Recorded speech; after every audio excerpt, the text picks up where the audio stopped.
শেখ হাসিনা যে ফাঁদে পড়েছেন, তারেক রহমান সেই ফাঁদে ভয় করছে। এই জন্য প্রচন্ড আতঙ্কে তারেক রহমান সামনে এগিয়েও আবার পিছনে দৌড় দিয়ে গেছে, যে না, আর সামনে যাব না, শেখ হাসিনা ভূত আমাকে ধরে আমাকে শেষ করবে। দর্শক, আপনারা জানেন যে চীন সফর কাটেইল করে শেখ হাসিনা দেশে এসেছে। দেশে এসে গণভবনে সংবাদ সম্মেলন করেছে। সেই সংবাদ সম্মেলনে সাংবাদিকরা চাটুকারিতামূলক কিছু প্রশ্ন করেছে।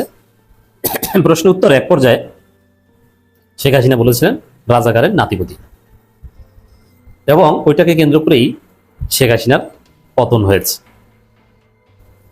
প্রধানমন্ত্রীর যে সংবাদ সম্মেলন, সেই সংবাদ সম্মেলনের অসাবধানতাবশত শব্দচয়ন তার পতনের অন্যতম কারণ হয়ে দাঁড়িয়েছিল। আওয়ামী লীগ যত গবেষণা করেছে, আওয়ামী লীগের রিসার্চ ফাইন্ডিংস অনেকেই আমার কাছে অনেকটাই আমার কাছে আসে। শেখ হাসিনার ওই সংবাদ সম্মেলন করা উচিত হয়নি, এটা আওয়ামী লীগের একটা অবজারভেশন।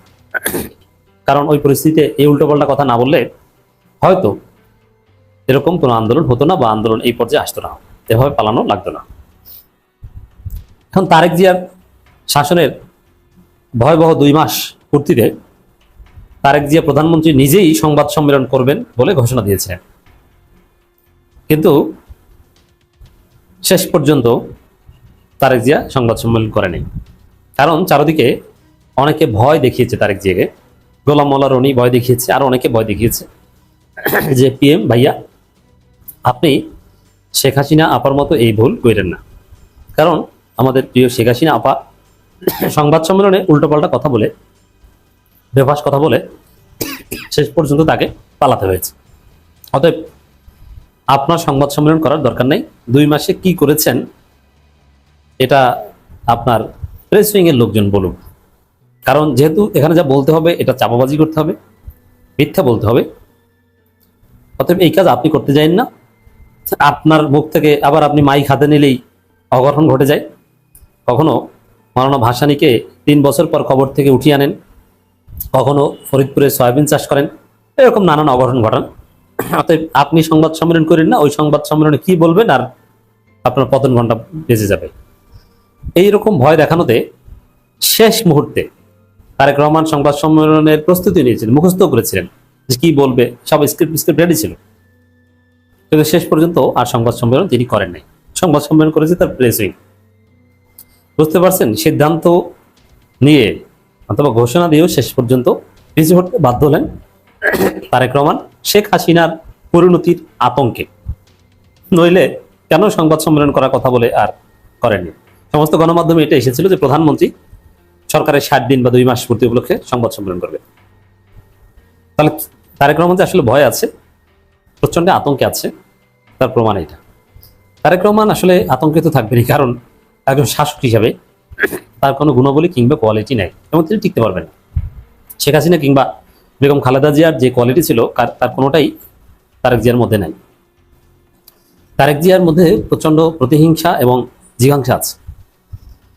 উপরে উপরে তিনি একটা ক্যারেক্টার তৈরি করতে পেরেছেন যে তিনি ভদ্র, কিন্তু বাস্তবে ব্যক্তি জীবন সম্পর্কে তারা যা জানে, অথবা 2001 থেকে 2006 হাও ভবন কেলেঙ্কারির কথা যারা জানেন, উইকিলিক্সের বিভিন্ন ফাঁসকৃত তথ্যে যা এসেছে, বিএনপি সংস্কারপন্থীরা 2007 সালে যেগুলো বলে দিয়েছিলেন, তাতে তারেক রহমান একজন প্রচন্ড অহংকারী, বেয়াদব এবং পদ মেজাজি লোক। লন্ডনে যে ভালো হয়েছেন কিনা সেটা আমি জানি না, কিন্তু উপরে উপরে আমরা কিন্তু ভদ্র হিসাবে দেখি। সেই জায়গায় তার মধ্যে যে ব্যক্তিগত চরম জিঘাংসা আছে, তার প্রমাণ হচ্ছে 111-এর কুশীলবদের ধরছেন। হ্যাঁ, এখানে ধরার ভ্যালিড রিজন আছে, কিন্তু এটা মূলত ব্যক্তিগত ক্ষোভ থেকে ধরছে, নাম্বার 1। দ্বিতীয় হচ্ছে, সরকারের সমালোচনা অনেকেই করে, কিন্তু দেখবেন যে কাউকে কিন্তু এভাবে ধরে না, গ্রেপ্তার করে না। কিন্তু যারা সরাসরি ব্যক্তি তারেক জিয়ার সমালোচনা করে তাদেরকে ধরা হয়। গত 22 দিনে 5 জনকে গ্রেপ্তার করা হয়েছে ব্যক্তি তারেক রহমানকে নিয়ে সমালোচনা করার কারণে, এবং কারো কারো বাসভবনে মব করা হয়েছে, অফিসে মব করা হয়েছে, বাসভবনে হামলা করা হয়েছে, অফিস ভেঙে চুরমার করে দেওয়া হয়েছে ব্যক্তি তারেক রহমানকে নিয়ে সমালোচনার কারণে। তো এটা থেকেও বোঝা যায়, এবং তারেক রহমান কিন্তু এগুলো থামাচ্ছেন না। যদি তিনি এরকম হতেন যে না আমি ব্যক্তি তারেক জিয়া ডোনাল্ড ট্রাম্পকে সকাল সন্ধ্যা গালাগালি করে, প্রধানমন্ত্রীকে তো মানুষের কেউ গালাগালি করতেই পারে, এটা তার অধিকার, আমি ভালো কাজ করে বরং তার মন জয় করবো, আমাকে গালি দেয় দিক, এতে কেউ কাউকে কিছু বলবো না, আমি কাজের মাধ্যমে আমাকে গালি দেওয়ার জবাব দিন। তারেক জিয়া যদি এটা বলে দিতেন, তারেক জিয়া সমালোচনা করার কারণে কেউ গ্রেপ্তার হতো না, এবং রাশেদ প্রধানের বাসায় এবং তার অফিসে কোনো মব হতো না। তারেক জিয়ার ইচ্ছা, তারেক জিয়ার কনসেন্ট আছে বলেই তার সমালোচনা করার কারণে একের পর এক গ্রেপ্তারের ঘটনা ঘটছে। এটা ব্যক্তি হিসাবে তার যে প্রতিহিংসা এবং তাকে যে কাল্ট বানানো হচ্ছে এবং তিনি নিজেকে নিজে কাল্ট বানাতে চাচ্ছেন, তার প্রমাণ হচ্ছে এটা।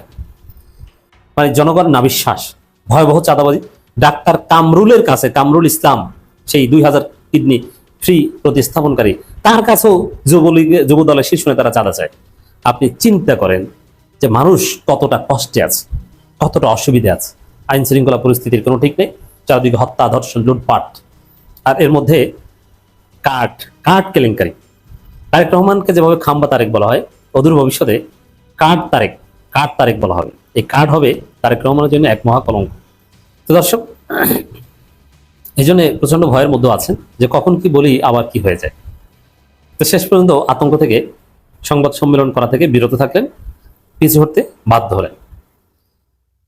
যদি তারেক রহমানের আত্মবিশ্বাস থাকতো না আমি ভালো কাজ করছি, আমি সংবাদ সম্মেলনে কথা বলবো, আর কি আর বেফাস বলবো, কেন বেকায়দা হবে, এরকম যদি কোনো 2 মাস ক্ষমতা এসেছি, চ্যালেঞ্জ কি বেকায়দা কি, আমি কথা বলবো, ভালো কাজ করে যে বলবো, জনগণকে কনভিন্স করবো, খুশিতে খুশিতে হাসিতে হাসিতে বলবো, এরকম আত্মবিশ্বাস থাকলে এই সংবাদ সম্মেলন থেকে পিছু হতেন না।